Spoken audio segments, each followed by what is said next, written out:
안녕하세요. 저는 딸을 둘씩 두고 있는 아빠입니다. 지난 주말 날이 너무 좋아서 딸들이랑 손녀들이랑 소풍을 다녀왔어요. 집안에서 홀로 남자인 저는 우리 사랑하는 식구들의 기사 노릇을 톡톡히 하며 즐겼던 날이었습니다. 이렇게 저희 식구 다 같이 웃으면서 시간을 보낼 때면 이젠 할아버지 나이가 되었는데도 젊은이들처럼 힘이 불끈불끈 솟고 더 열심히 오래오래 살고 싶은 욕구가 생겨요. 우리 애들이 제 삶의 이유라는 겁니다.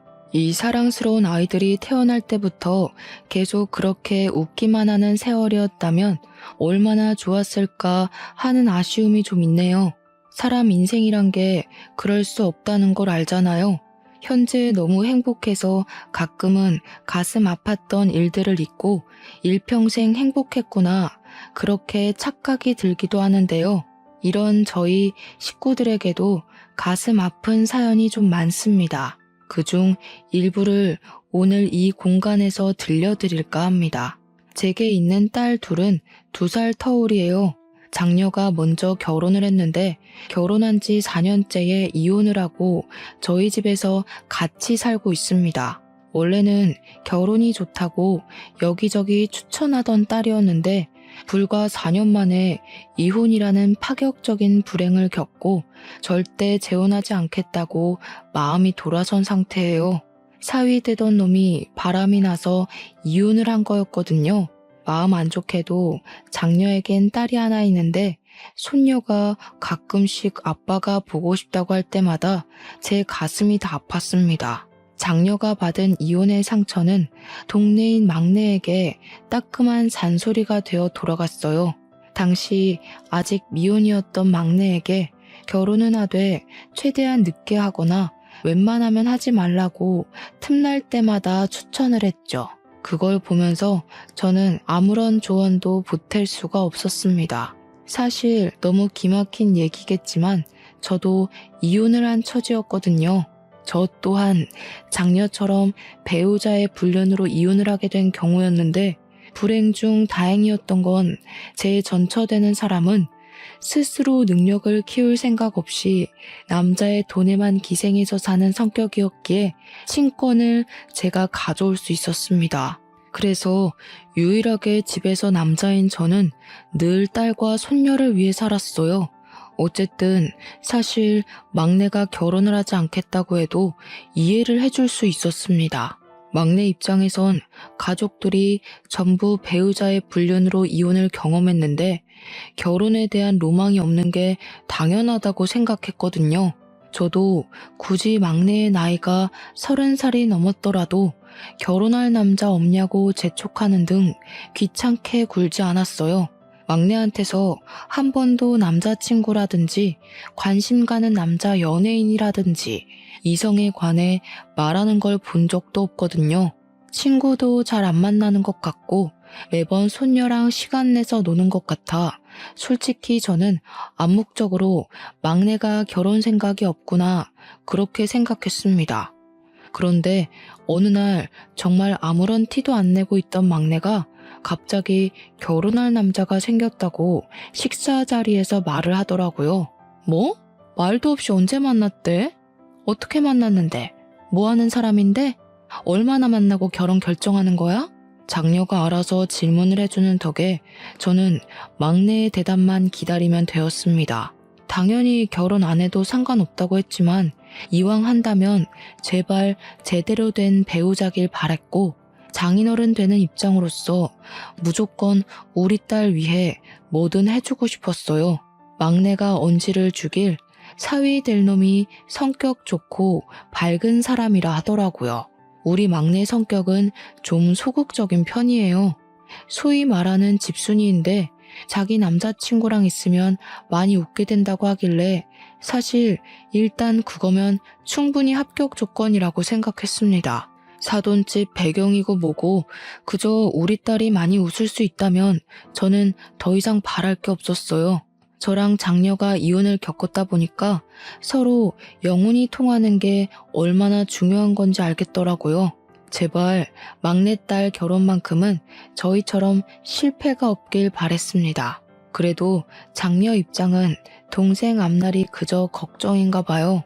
축하보다는 세상에서 제일 쉬운 게 사람 마음 변하는 거라고 섣부르게 판단하지 말라며 단단히 경고 먼저 해주더군요. 계속되는 장녀의 잔소리가 좀 그랬는지 막내가 좀 기분 상해하는 것 같길래 일단은 제가 시간 날 때 소개해달라는 말로 상황 무마시켰습니다. 그리고 어느 날 딸과 함께 우리를 찾아온 총각이 있었는데 키도 크고 복장도 깔끔한 데다가 웃음이 참 시원시원한 총각이더군요. 아시겠지만 그자가 바로 제 사위된 놈입니다. 사위는 일단 한마디로 우리에게 너무 잘했습니다. 점수고 말고 할 것 없이 막내딸뿐만 아니라 우리 식구 전체를 웃게 하는 특유의 재능이 있었어요. 중개사 사업 때문에 이런저런 사람을 많이 만난다더니 그래서 사람 상대할 줄 아는 것 같더라고요. 작년은 사위의 재롱에 넘어갈 듯 말 듯 계속 경계했지만 막내와의 결혼을 반대하는 기색은 딱히 없었습니다. 그렇게 우리 막내딸의 결혼이 흔쾌히 성사되었고 분가를 하게 되었어요. 집에서 한 사람 겨우 없어졌을 뿐인데 꽤나 허전했습니다. 그래도 딸이 잘 살길 바래서 저는 여태 모아뒀던 목돈으로 예단비를 두둑하게 챙겨주었고 사위에게 고마운 마음과 우리 딸 잘 부탁한다는 의미로 차도 한 대 사주었어요. 막내는 사위랑 지내면서 성격이 많이 적극적으로 변해갔습니다. 원래 집에 전화를 잘 안 하는 무뚝뚝한 딸이었는데 결혼을 하고 나서는 거의 일주일에 3-4번 안부 전화를 하더군요. 그리고 어느 날 딸이 임신을 하게 되었다는 소식도 전화를 통해 듣게 되었어요. 너무 기뻐서 그 소식을 듣자마자 막내 얼굴을 보러 가려고 했습니다. 그런데 제 마음을 알아준 건지 그 주 주말에 사위랑 딸이 집을 찾아왔더라고요. 고생 많았네 공서방. 앞으로 바쁜 사람이 더 바빠지게 생겼구먼. 그래도 좋은 소식이 일찍 들려서 내가 얼마나 기쁜지 몰라. 아유, 제가 뭐 한 게 있나요? 앞으로 고생은 다 가은이가 할 텐데 걱정이에요. 저도 제 나름대로 최선은 다할 거지만 남편 역할 잘 못해내면 어쩌나 그게 요즘 제일 큰 고민이기도 하고요. 장인어른이 좀 많이 알려주세요. 저희 부모님은 먼 지방에 계셔서 도움 청하기도 어렵네요. 당연하지. 앞으로 아빠라고 생각하고 얼마든지 나 찾아와도 돼. 어려워하지 말고 뭐든 필요하면 말만 하고. 사위는 그렇게 유난 떨며 집을 들른 후 별다른 연락이 잘 안 왔습니다. 자주 연락하던 막내도 연락이 뜸하길래 몸이 좀 안 좋은가 걱정이 되었어요. 저는 식당 일을 하고 있어서 가게를 비우기가 애매해 막내 집에 가볼 수가 없었는데 제가 종일 막내 걱정하고 있는 걸 장녀가 알아챈 건지 어느 날 막내 집에 한번 내다보고 오겠다고 하더라고요. 저는 장녀에게 너무 고마웠어요. 가는 김에 막내딸이 좋아하는 레드향 귤 좀 사가라고 돈도 쥐어줬습니다. 그렇게 막내 집을 다녀온 장녀가 잠깐 옷 갈아입는 사이 5살짜리 첫째 손녀가 혼자 막 종알종알 대었는데 제가 응? 뭐라고? 하면서 안아주니까 손녀가 하는 말이 제 심장을 쿵 떨어뜨렸습니다. 할아버지, 이모 우울증이래요. 근데 우울증이 뭐예요? 이모가 엄마 안아서 막 울었어요. 우울증이 오는 거예요? 우울증이라니 역시 우리 막내가 지금 많이 안 좋은 상태인 건가 싶었어요. 그 타이밍에 바로 장녀가 돌아왔길래 저는 장녀한테 막내가 우울증 걸렸다는 소리 뭐냐고 조급하게 물었습니다. 그러니까 장녀가 임신하면 기본적으로 감정 기복이 심해지는 거라고 그렇게만 말해주더군요. 저더러 바람난 엄마가 자기들 가졌을 때 감정 들쑥날쑥 안 했냐고도 하대요. 하도 오래돼서 저는 그런 것도 가물가물했습니다. 일단은 사위랑 문제 있는 건 아니라고 하니까 식겁해서 마음을 놓긴 했죠. 하지만 딸이 우울하다고 밥도 제대로 못 챙겨 먹고 있을까봐 너무 걱정되더라고요. 몇 날 며칠을 고민하다가 결국은 딸이 아닌 사위한테 전화해 방문하겠다고 저녁 한 끼 같이 먹자고 했고, 약속을 가야 하는 당일은 제 김치찌개 식당 문을 닫았습니다. 사위가 아직 퇴근 전이라고 하길래 우리가 먼저 딸아이의 집에 당도했었어요. 초인종을 누르자 잠시 뒤 막내가 나왔는데, 막내는 생각보다 건강한 모습으로 우릴 반겨주었습니다. 부른 배를 안고 나와 아빠 하면서 보고 싶었다고 먼저 안아주더군요. 그런데 저는 그게 더 걱정되었어요. 사실 우리 막내가 이렇게 애교 부릴 줄 아는 애는 아니거든요. 일이 먼저 애정 표현을 하는 것 보니 많이 힘들긴 한 것 같아서 안쓰러웠습니다. 저는 개인적으로 막내에게 용돈도 챙겨주었어요. 사위한테도 따로 줄 거니까 혼자 쓰라고 말이죠. 그리고 우리는 제 차로 이동을 해 사위가 예약해 놓은 식당으로 향했습니다. 저는 차를 끌었기 때문에 반주는 못하고 장녀랑 사위만 술 한 잔씩 기울였죠. 맛있게 밥을 먹고 이제 둘을 집에 내려준 뒤 우리는 그만 돌아가려고 하는데 막내만 차에서 내릴 뿐이고 사위는 안 내리더라고요. 그러면서 사위가 제게 부탁하는 어조를 보였는데요. 장인어른, 죄송하지만 제가 일이 있어서 그러는데 혹시 좀 태워다 주실 수 있나요? 여기서 10분밖에 안 걸리는 곳이거든요. 그래?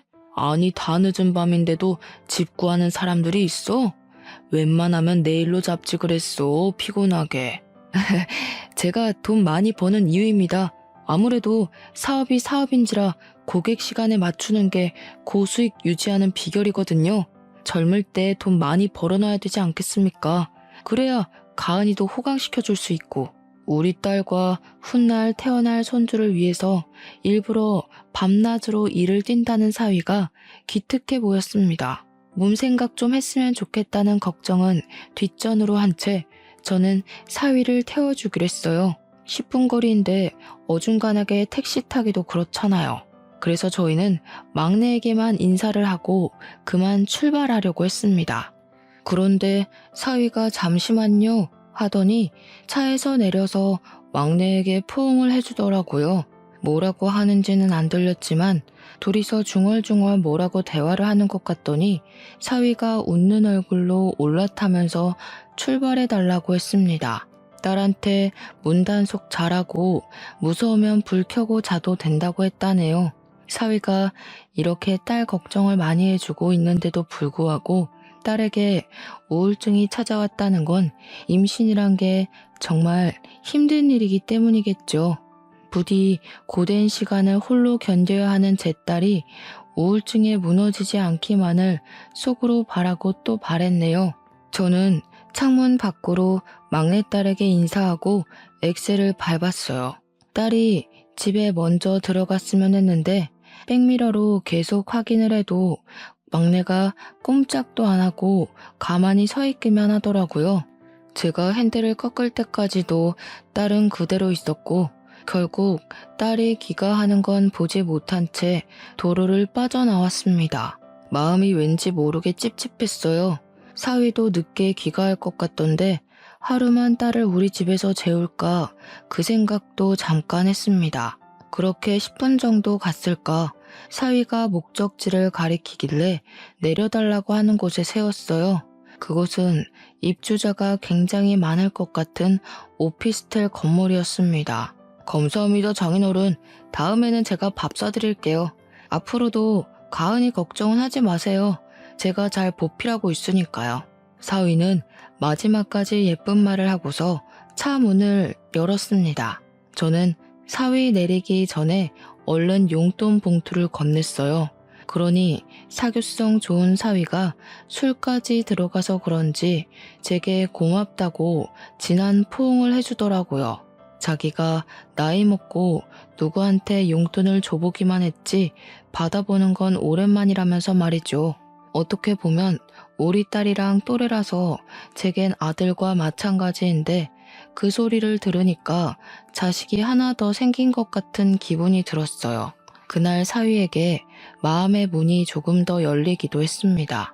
그렇게 며칠 후 딸에게서 오랜만에 전화가 왔어요. 다들 자는 시간에 전화를 했더라고요. 혹시 무슨 일이 있나 싶어 급하게 전화를 받았는데 정작 안에서는 아무 소리도 안 들렸습니다. 저는 몇 번이나 딸 이름을 더 불렀어요. 그러던 중 딸이 겨우 낸 것 같은 목소리로 뭐라고 중얼거리는 걸 들었습니다. 자리에 앉아 음량을 키우고 다시 제대로 들었는데 그 순간 살려달라고 우는 소리를 하는 딸의 음성이 들렸어요. 깜짝 놀란 저는 무슨 일이냐고 묻기도 전에 아빠가 바로 가겠다고 말한 뒤 사위에게 전화를 걸며 막내 집으로 향했습니다. 사위는 또 늦은 시간에 일이 있는지 전화를 넘기기만 해서 제가 그냥 119에 신고를 했어요. 119보다 제가 먼저 집에 도착했는데 정말 앞불싸였습니다. 초인종을 눌러도 딸이 나올 수 없다는 사실을 잊었어요. 급하게 사위한테 다시 전화를 했지만 이젠 사위 폰이 꺼져 있다는 기계 음성만 들렸습니다. 문을 두드릴 수도 없었어요. 그런다고 딸이 나올 수 있는 상황도 아니었고 주민들만 다 깨울 뿐일 테니까요. 그래도 다행히 119를 빨리 불렀던 탓에 5분은 넘기지 않고 문을 딸 수 있게 되었습니다.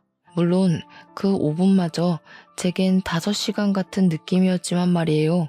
소방관이 문을 따주자마자 제가 제일 먼저 안으로 들어갔습니다. 침대 아래로 쓰러져 있던 딸은 이미 의식 불명이었고 양수가 터져서 침대랑 옷이 다 젖어 있었습니다. 저는 의식 없는 딸을 붙잡고서 눈 좀 떠보라고 만졌는데 소방관이 딸의 상태를 체크하더니 빨리 병원으로 옮기는 게 급선무라고 들것에 싣고 나섰어요.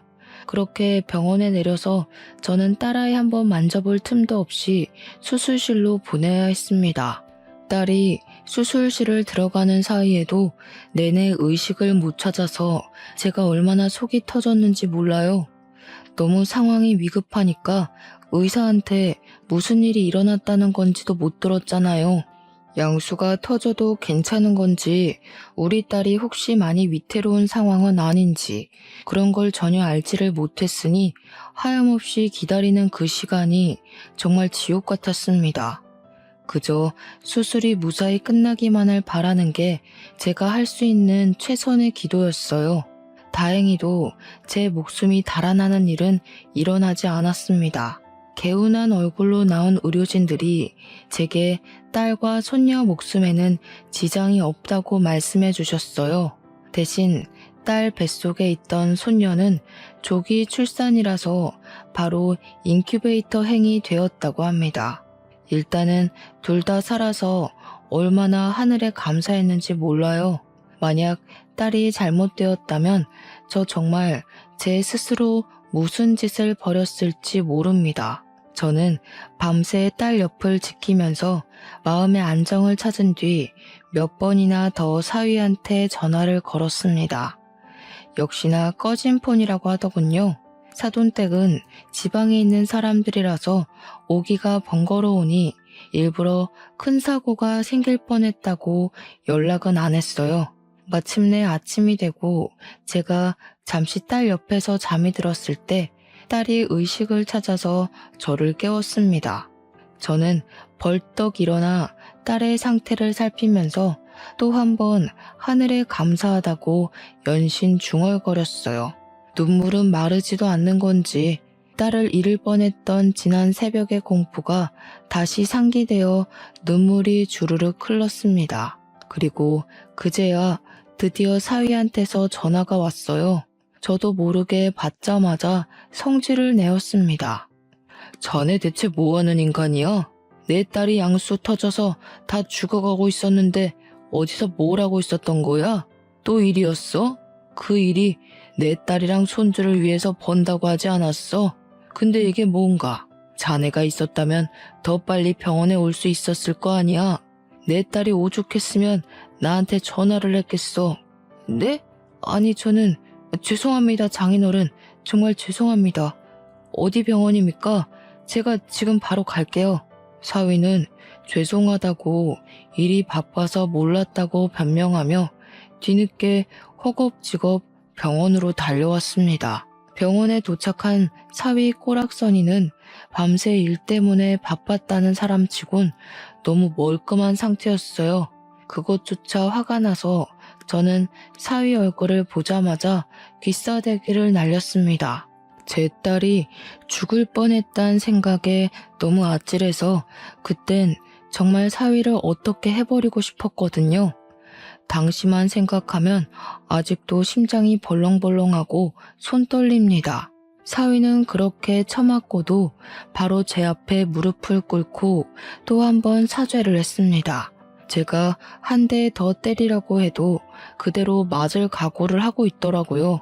그런 사위를 보면서 한편으로는 그저 열심히 일해서 자기 가족들 잘 먹고 잘 살게 하려고 했을 뿐일 텐데 사위가 무슨 잘못이 있을까 싶었어요.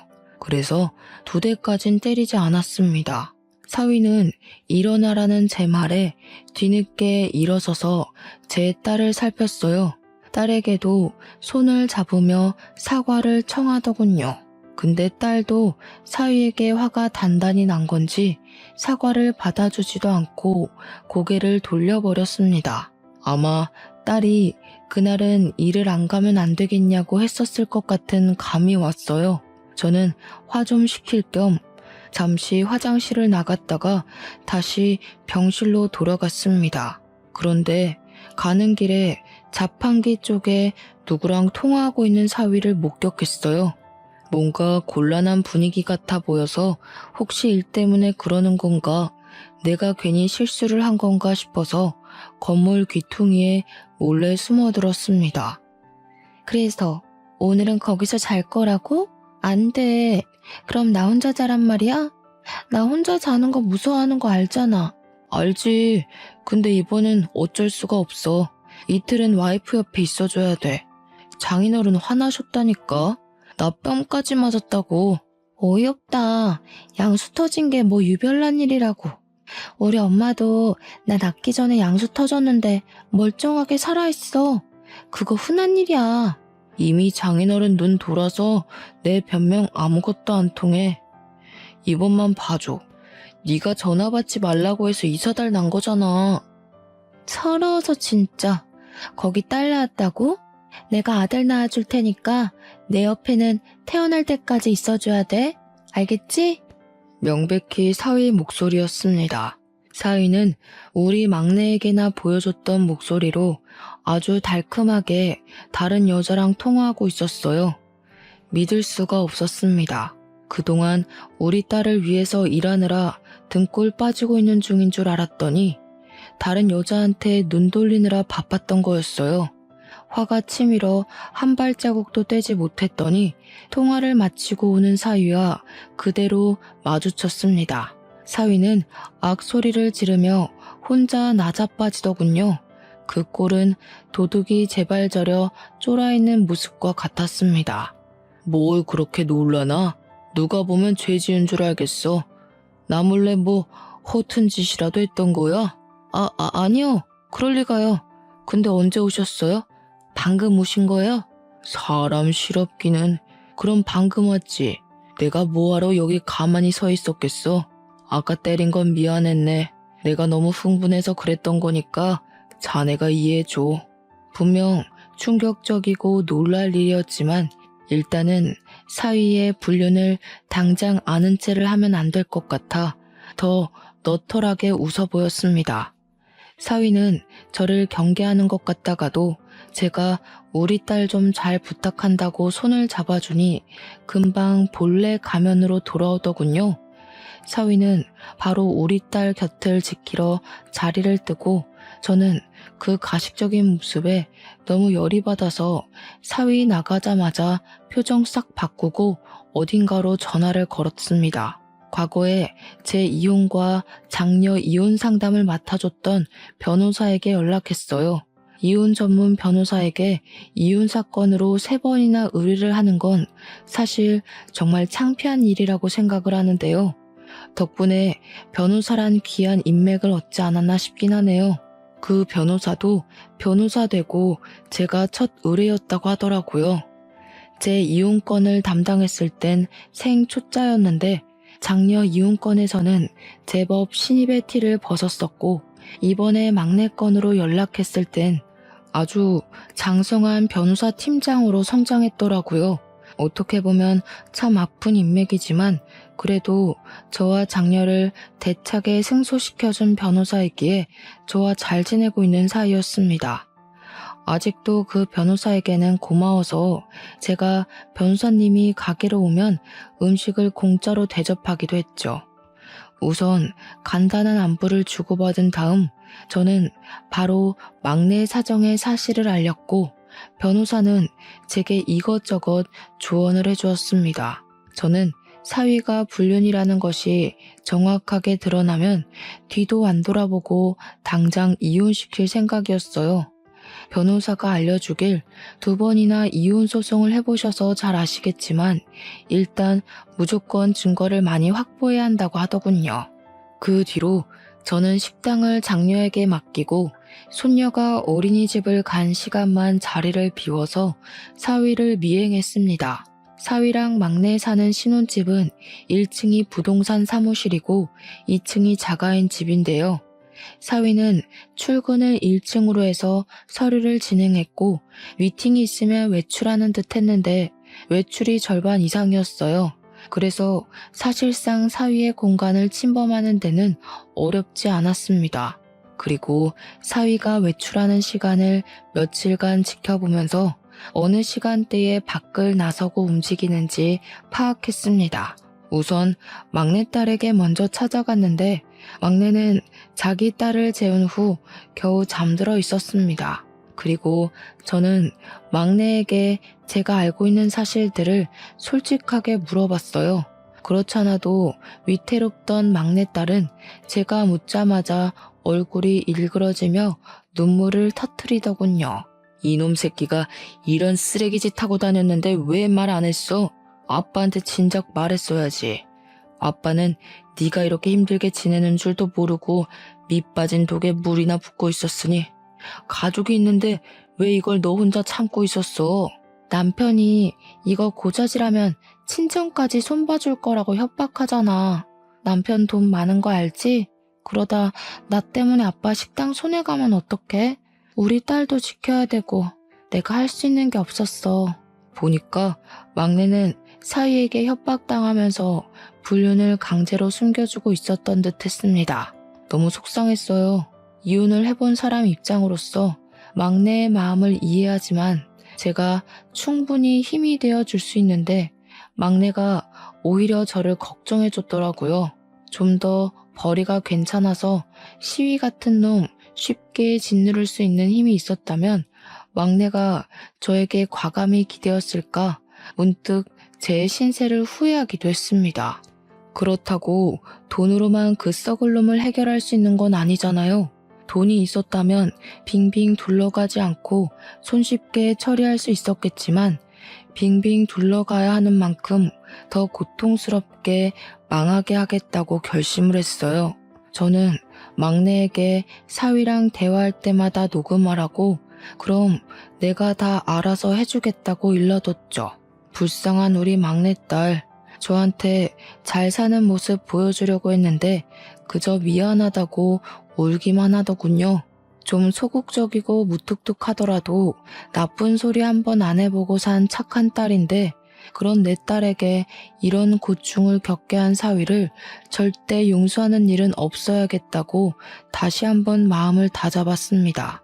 그 상놈 새끼 때문에 내 딸이 매일 눈물 흘렸을 걸 생각하니 저는 참고 참았던 부하가 치밀어 올라 눈에 뵈는 게 없어졌어요. 저는 딸에게 1층까지 딸 수 있는 마스터키를 받아서 내려갔고 사위가 오기 전에 사무실을 열고 들어갔습니다. 단 한 번도 도둑놈처럼 자물쇠를 따고 누군가의 공간을 침입한 적이 없었는데 이 세상이 더러운 놈에게는 더러운 방법으로 접근해줘야만 속 시원하다고 하는 것 같더라고요. 그렇게 몰래 침입한 사무실을 뒤졌는데 황당하게도 제가 뒤적거릴 필요도 없이 손쉽게 불륜 증거물을 찾을 수 있었습니다. 제 딸 말이 남편은 일적인 공간을 침해받는 걸 안 좋아해서 한 번도 1층에 내려가 본 적 없다고 하더군요. 그래서 그런지 사위 사무실은 그야말로 내 딸이 모르는 여자의 흔적이 덕지덕지 묻어 있었어요. 그냥 휴대폰 렌즈를 들이미는 곳마다 증거물이 쏟아졌어요. 속옷이나 머리카락, 여자 화장품, 같이 찍은 사진까지 아주 불륜 창고 그 자체라고 해도 과언이 아니었죠. 사진 찍다가 또 한 번 성질이 난 저는 주변 물건들을 죄다 바닥에 던져버렸습니다. 그리곤 딱 봐도 제 딸은 바르지 않는 색깔의 립스틱을 들고서 사위 컴퓨터 모니터에 글씨를 썼었어요. 이제부터 지옥 갈 준비나 하라고 말이죠. 그렇게 사무실을 나왔는데 문득 사위가 지난날 내려달라고 했던 오피스텔이 떠올랐습니다. 상간녀랑 통화하던 내용을 들어보면 어딘가 모르게 두 집 살림을 하고 있는 기운이 물씬 풍긴다고 생각했는데 설마 그곳에서 두 집 살림살이라도 하는 건가 싶더군요. 그게 만약 맞다면 정신 나간 놈이 겁대가리까지 상실했던 거죠. 감히 장인어른한테 두 집 살림하는 곳으로 발에다 달라고 한 거잖아요. 그런 확신이 들자 거길 안 찾아가면 안 되겠더라고요. 일단은 사위가 그곳에 있는지 없는지 몰라서 사위한테 전화를 했더니 마침 오피스텔에서 일 중이라네요. 주로 거기서 일을 더 많이 한다고 하면서 능글맞게 답을 하는데 정말 뻔뻔함을 보았네요. 저는 전화를 끊자마자 그곳으로 달려갔습니다. 사위가 있는 곳이 몇 호실인지 몰라서 그 오피스텔 앞에서 주야장천 사위 나오길 기다렸어요. 눈 빠지게 기다리던 순간 사위가 웬 아가씨랑 팔짱 끼고 나오는 걸 목격했죠. 직접 눈으로 보니까 과거의 제 이혼과 장녀의 이혼 트라우마까지 떠오르면서 손이 떨리더군요. 그래도 세 번째인지라 제법 저는 침착하게 대처를 할 수 있었습니다. 황급히 그걸 사진으로 찍어서 증거를 남겼죠. 그렇게 변호사랑 같이 증거 수집 및 고소 과정을 면밀히 살폈는데요. 제가 사위 직업이 잘 나가는 중개사라고 변호사한테 일렀던 적이 있었거든요.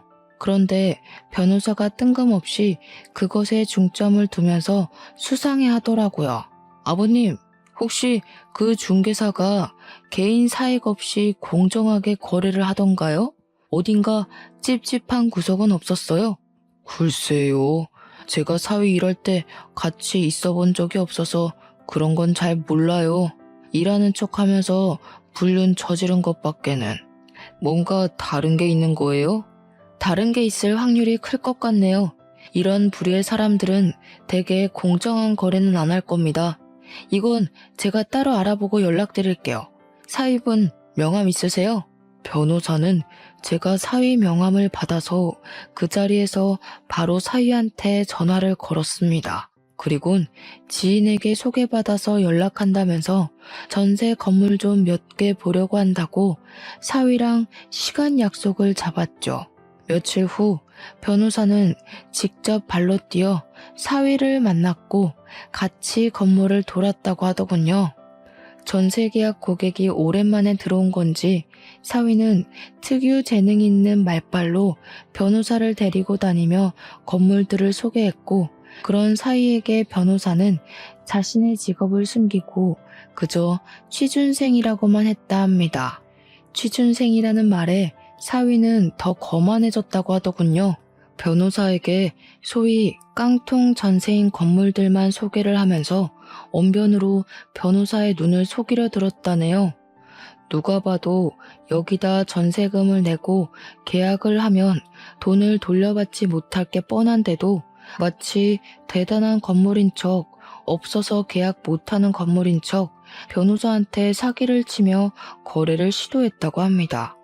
그때 임대인도 같이 있었는데 사위랑 같이 손잡고 뻔뻔하게 변호사를 사기 행위를 했대요.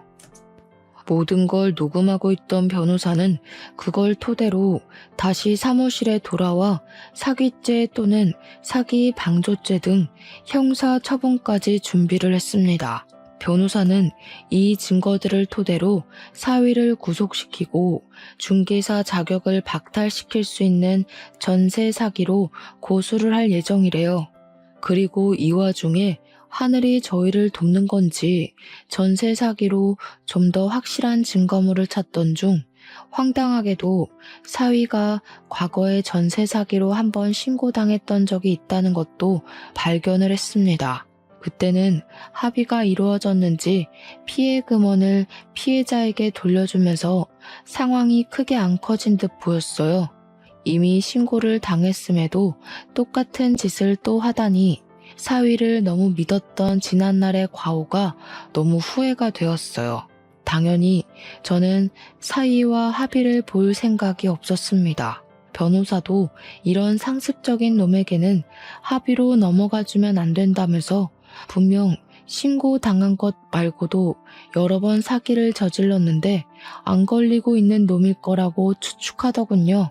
만약 이게 사기 혐의가 인정되면 10년 이하의 징역에 처해진다고 하는데 변호사가 사위는 상습 사기라서 아마 형량이 그 정도는 확정일 것 같다고 해줬어요.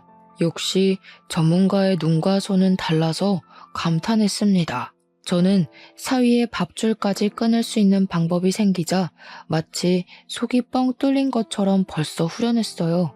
이렇게 모든 준비를 끝내놓고 며칠 후 딸에게 전화를 했습니다. 딸도 제게 그간 사위랑 했었던 대화를 착실하게 녹취해서 저한테 보내주었어요. 녹취 속의 사위는 제 앞에서 보이던 목소리와는 확연히 달랐고 딸을 모욕하는 말과 상간녀를 두둔하는 발언을 거침없이 행하고 있었습니다. 제가 없는 그 잠깐 사이에 딸에게 이런 파렴치한 짓을 더 저질렀다는 것에 정말 정신을 놓고 싶더군요. 하지만 저는 사위를 더 괴롭게 만들 준비를 충분히 하였고 그것들은 100% 승소가 가능한 소송들이었으니 위안을 받았어요. 또 변호사가 제 딸이 사위한테 받은 정신적 손해도 배상 청구가 가능하다고 했어요. 사위의 꼼꼼하지 못한 부정행위들 덕분에 다행히 위자료는 자꾸만 치솟았습니다. 그렇게 저는 사위를 찾아갔는데 갈 때는 변호사와 경찰까지 대동해서 찾아갔어요. 사위가 또 오피스텔에 있다고 했습니다. 사실 그 앞에 가서 경찰들이 잠복을 하고 있었거든요. 저는 사위에게 줄 것이 있다고 잠깐 내려오라 했습니다. 사위는 제가 왔다는 소리에 놀라서 건물 밖으로 튀어나왔어요. 그리고 저는 지난날 그랬던 것처럼 사위를 보자마자 주먹을 날려버렸죠. 진작에 사기꾼 새끼라는 걸 알아봤어야 하는 건데 내 딸이 좋다고 해서 그저 합격이라 봐줬건만. 앞으로 깜빵에서 10년 썩을 준비나 해라. 어떻게 할 짓이 없어서 짐승만도 못한 짓들만 골라서 하며 살았냐? 무슨 소리를 하시는 거예요? 일하느라 바쁜 사람 불러놓고 다짜고짜 폭력이라뇨? 장인어른이면 이렇게 아무 때나 사위 불러다가 주먹질로 패도 되는 겁니까? 제가 자꾸 참아주니까 호구로 보이세요. 한 번만 더 이러시면 저도 더는 장인어른이라고 안 봐줄 거예요. 일하느라 바쁘다고? 뻔뻔하게 장인어른한테까지 사기칠 만큼 간땡이가 부어 있었던 거냐? 얼마나 사기를 자주 쳤으면 이렇게 뻔뻔할 수가 있어. 네가 그동안 내 딸이랑 나한테 무슨 짓을 했는지 다 알고 왔어. 전세 사기도 쳤던 놈이라며? 앞으로 너한테 돈 잃을 피해자들처럼 너도 돈에 쪼들려 살아봐라. 사위는 제가 모든 사실을 다 알고 있는 것에 상당히 충격을 먹은 듯한 얼굴이었습니다. 자기가 나름 숨겼던 전세 사기 언급까지 나오니 제가 자신의 불륜 일까지 알고 있는 걸 눈치챈 것 같더라고요. 머리를 잘 굴리니까 눈치는 또 얼마나 빠르던지. 그래서 더는 변명하면 안 되겠다 싶었는지 바로 무릎을 꿇대요. 지나가는 사람들은 더 이상 신경 쓰지 않고 제게 싹싹 두 손을 빌기 시작했습니다. 장인어른이 뭘 알고 계시든 제가 다 잘못했습니다. 제발 신고만 하지 말아주세요. 저 가은이 남편이잖아요. 제가 지금 하고 있는 실수 다 알아서 정리할게요. 앞으로 제 돈으로 가은이랑 장인어른께 더 잘할게요. 저 여기까지 오느라 진짜 힘들었어요. 다른 사람 돈 뜯어가면서 올라간 자리면서 뭘 그렇게 대단한 위치에 있는 것처럼 떵떵거리나? 원래 그렇게 쉽게 얻은 위치는 쉽게 나락으로 가는 거야. 망할 거면 혼자 망해야지 어디 내 딸 인생까지 망치려고 봐달라고 해? 나는 절대 합의 봐줄 생각도 없으니까 괜히 소란 피우지 말고 경찰서 가자. 저는 그제야 잠복해 있던 경찰들을 불렀고 사위를 체포를 부탁했습니다. 사위는 경찰을 발견하자마자 빠릿빠릿하게 잔머리를 또 굴리더니 이미 자신의 회유가 소용없는 짓거리였다는 걸 안 것 같았어요. 갑자기 벌떡 일어나더니 도망을 치더라고요.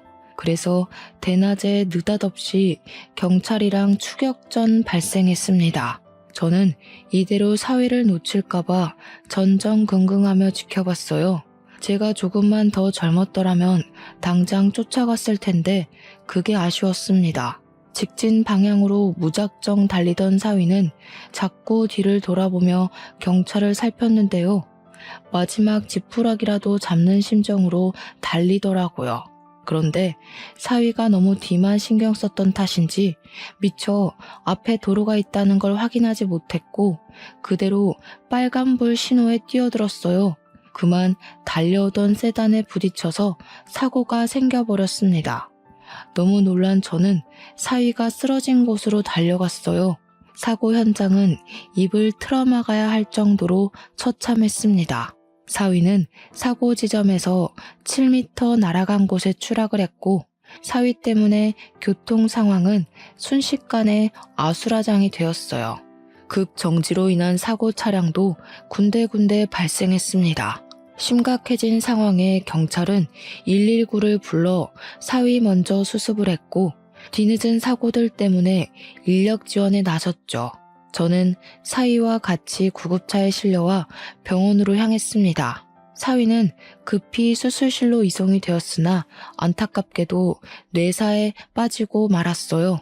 이 사실을 사돈댁에 전화해서 알릴 때 저는 사위가 우리 딸에게 무슨 짓을 했고 어떤 상황에서 일이 이렇게 되었는지 설명을 덧붙여서 전달했어요. 그랬더니 그 부모의 그 자식이라고 그동안 몰랐던 안사돈의 인품이 바로 드러나더라고요. 젊은 애들이 일을 하다 보면 지쳐서 딴 곳에 눈 돌릴 수 있는 거죠. 지금 그깟 불륜이 뭐라고 내 아들을 그렇게 만들었다는 거예요. 그리고 사기는 이미 지나간 일이라고요. 어떻게 장인어른이랑 사람이 사위를 그런 식으로 매장시킬 수가 있어요? 저야말로 분통이 나네요. 하마터면 양수 터져서 죽을 뻔한 내 딸 두고 딴 년이랑 바람이나 피고 있던 놈을 어느 장인이 가만두겠습니까? 그 자식 어떻게든 깜빵에 잡아 쳐넣으려고 했는데 저렇게 아무런 죗값도 못 치르고 병상에 누워있으니 저야말로 속이 터진다고요. 그래서 죽었어요? 며느라기가 죽었냐고요. 내 아들 평생 불구 만들어 놓고 사돈은 죗값 피해갈 수 있을 거라 생각해요? 내가 당신 살인자로 고소할 거야. 저를 고소할 돈이나 있을지 모르겠네요. 지금 그댁 아드님께서 저희한테 저질러 놓은 죄가 너무 많아요. 그거 위자료 다 배상하시려면 아드님 재산으로도 벅찰 텐데요. 잘 생각하세요. 어차피 패소하게 될 텐데 왜 굳이 돈을 써서 고소를 해요? 앞으로 아들 병원비만으로도 돈 나갈 일 엄청 많을 거잖아요. 내가 당신들 절대 그냥 안 둘 거야. 내 아들 저렇게 만든 거 반드시 갚아줄 테니까. 평생 불안해하면서 살 준비나 해. 이거 녹음됐어요. 저희 주변에 얼쩡거리면 끈금지 신고까지 할 겁니다. 그쪽 아드님 짓거리는 꼭 깜빵에 넣고 싶을 만큼 화가 났는데 그래도 식물인간으로 살아야 되는 걸 대가라고 보고 인심 써줄게요. 평생 귀한 아들 뒤치다꺼리 하면서 늙어 죽길 바래요. 저는 그대로 시끄럽게 쫑알대는 사돈과 전화를 끊고 이혼 소송 진행했습니다. 예정대로 신고까지 했지만 안타깝게도 사위 상태 때문에 구속은 불가했어요. 대신 2천만 원 벌금형으로 판결이 내려졌죠. 그리고 양육비 같은 경우 사위가 불구가 되었으니 개인적으로 이건 끝내 못 받겠구나 절망하고 있었는데 법이 참 잘 되어 있더라고요. 아이의 친부인 이상 양육에 대해서는 당연히 책임져야 할 권한이라고 판결이 내려져서 사위가 식물인간 사정이라 할지라도 양육비는 지급해야 된다고 하는 거 있죠. 완벽히 저희의 손을 다 들어준 법원에 사돈댁은 울고 저는 한숨 놓을 수 있었습니다. 사위가 이 사실을 알지는 모르겠지만 개망나니 짓을 했으니 내가 벌을 받는구나 라는 걸 느끼고 평생 후회하길 바랄 뿐이네요. 그렇게 제 착한 막내딸은 제 품으로 돌아오게 되었습니다. 그곳에서 시름시름 알아갈 때보단 건강도 많이 좋아졌어요. 밥도 잘 못 먹던 애가 이젠 제 식사까지 챙기면서 끼니를 거르지 않을 만큼 말이죠. 그리고 저희 집의 새 식구인 작은 손녀는 어느새 2살이 되었습니다. 우리 막내가 아기였을 때랑 똑같이 생긴 게 너무 신기해서 요즘은 작은 손녀 커가는 재미로 살고 있어요. 당연히 우리 큰 손녀는 이미 제게 둘도 없는 자식이나 마찬가지고요. 어쩌다 보니 저희 집에 여자 식구가 더 늘었는데 동네 주민분들이 식당에 와서 이런 모습을 보면 다들 저더러 혼자 남자라서 외롭겠다고 안쓰럽게 보더라고요. 전혀요. 제 곁에만 있으려고 하는 착한 2딸과 할아버지만 찾는 손녀들 덕분에 오히려 하루하루가 행복으로 벅찬 중인걸요. 참, 그리고 위자료를 너무너무 두둑하게 받았잖아요. 그래서 이참에 저희 5 식구가 넓게 살 수 있을 만한 곳으로 이사를 가려고 딸들이 집을 알아보고 있어요. 자꾸 제게 편한 집으로 알아봐 주길래 나는 괜찮으니 너희가 좋은 집 구해라 그렇게 일러주는데도 제 말은 듣질 않네요. 하하, 행복하다는 뜻입니다. 앞으로도 더 이상 새 식구는 바라지 않으니 이렇게 우리끼리 웃으면서 살 수 있었으면 좋겠어요. 가족 모양이 꼭 사회가 지정한 모양대로만 가야 행복한 거 아니잖아요. 여러분들도 내 가족이 어떤 모양으로 어떻게 내 곁에 있든지 그냥 우리 가족의 형태를 사랑하면서 추억 만들어 가셨으면 좋겠습니다. 서로 사랑해주는 것만으로도 모자란 세월이란 말도 있잖아요. 제 사연은 여기까지입니다. 긴 글 들어주셔서 감사하고 늘 꽃길 걸으세요.